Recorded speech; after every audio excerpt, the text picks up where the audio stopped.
Collected Essays of Valerie Lynn Stevens. Caveat Twitter or, now X or. Meaningless, meaningless, meaningless, said the tweeter. Everything is meaningless.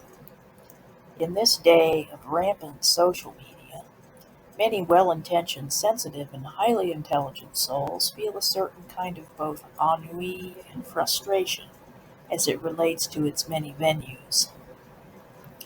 Indeed, after a few months of Twitter, now X, one most likely would come to a point of suicidal and/or homicidal ideation, a full-blown existential crisis, that is.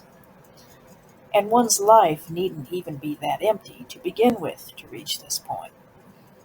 One can also have a well-rounded existence and life and still feel that way after countless marketing strategies posing as social interactions. But the thing is, as we used to say, you gotta learn to take the good with the bad, right? Or do we? First of all, that adage should say instead, take the bad with the good. After all, no one starts out in any endeavor in life hoping to gain something bad out of it, no matter how much of a masochist or a self-defeatist one might well be. We all, no matter our level of emotional maturity and/or development, need a certain level of depth and meaningfulness, even, dare I say it, intimacy to be exchanged in our social interactions and so-called connections. And I don't mean to conjure up stereotypical images of the basement hermit who never interacts with the outside world in any meaningful or responsible way.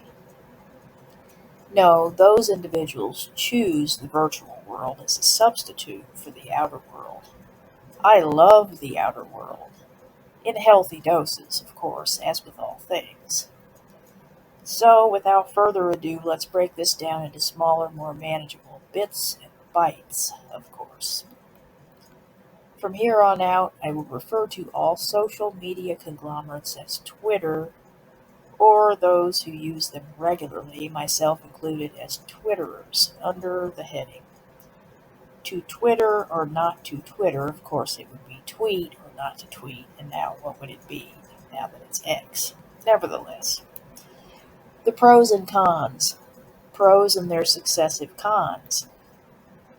Provides an alternative way to reconnect with loved ones and friends, etc., that one would not either feel appropriate for other methods or that one would not be able to achieve through other methods. Of course, the obvious con to the above pro being that it opens you up to potential negative and indeed traumatic experiences, rejection, and in general all of the possible vagaries of the human-to-human dialectic. But the pro to this con, if you will, is that you're already well versed in those kinds of vagaries. So, it can't get any worse, right? Although, maybe it can. Provides a convenient forum through which to browse a wondrously eclectic array of art, literature, including blogs, and to learn about other cultures, belief systems, etc. Now, you may be thinking that your public library can and does offer these wonders and amenities for the most part already, but not all from the same monitor, a few clicks of a mouse and some strokes on a keyboard. The also obvious con to the aforementioned pro is that, again, the more we broaden our consciousness, the more vulnerable it is to those darker principalities which seek their willing vessels. But again, the same is true for life before social media, right? Or is it, at least as prevalently? Provides a way to purchase services and/or goods with a few clicks of a mouse and strokes on a keyboard and have them delivered to your personal and/or other preferred residence within a relatively convenient period of time. Con. Spams you with a whole bunch of crap and people that you neither need nor want, thereby making you feel a bit like a piece of marketing meat or a punching bag for some mentally unbalanced and malfeasant individual. thus making you question the whole of its usefulness and even desirability in articles just like this one. Provides an occasional moment of appreciation and or connection with another human being that is genuine and deeply meaningful. Con. Seems to cancel out the aforementioned pro by being pathologically too scarce and inconsistent with itself. One begins to feel that they are possibly and definitely unwittingly in a relationship with an emotionally abusive entity of artificial intelligence. Oh, by the way, I also mean the humans. Bots, not unlike algorithms, are programmed and manned by real live, morally culpable human individuals. Provides a raison d'etre through the wonderfully autonomous mediums of blog sites, author pages, live journals, business forums, etc., for those of us who thrive best in those independently minded and artsy intellectual kinds of environs. Caveat Twitter XOR, if not balanced with work and social connections out in the quote unquote concrete world, may turn into the con of making one feel more disconnected and more existentially null and void than one ever felt before becoming a quote unquote Twitterer or tweeter.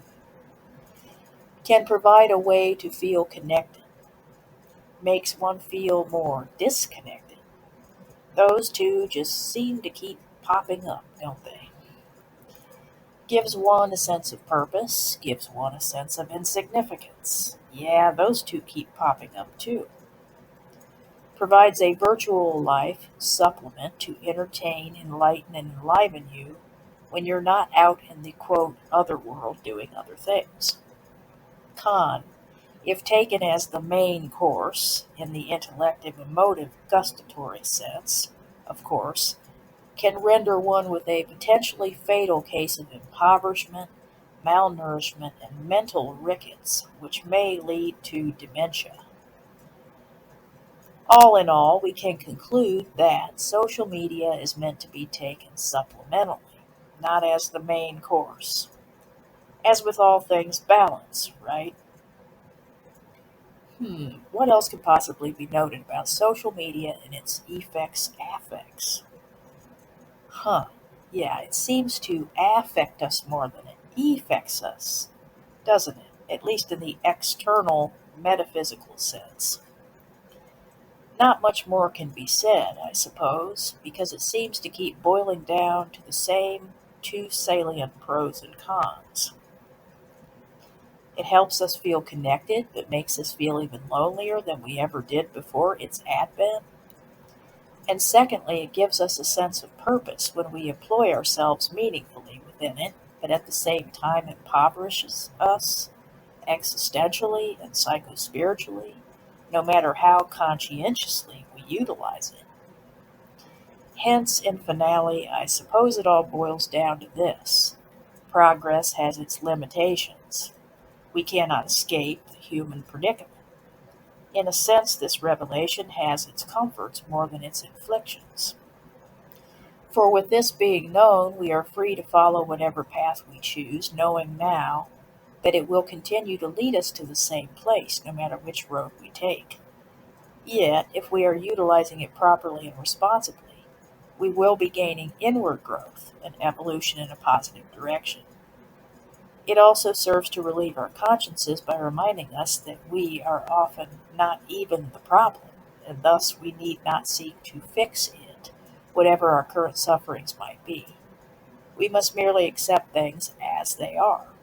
We must merely continue to make the most out of the human condition that we find ourselves in and do the best with what little this world in the way of true, everlasting sustenance has to offer.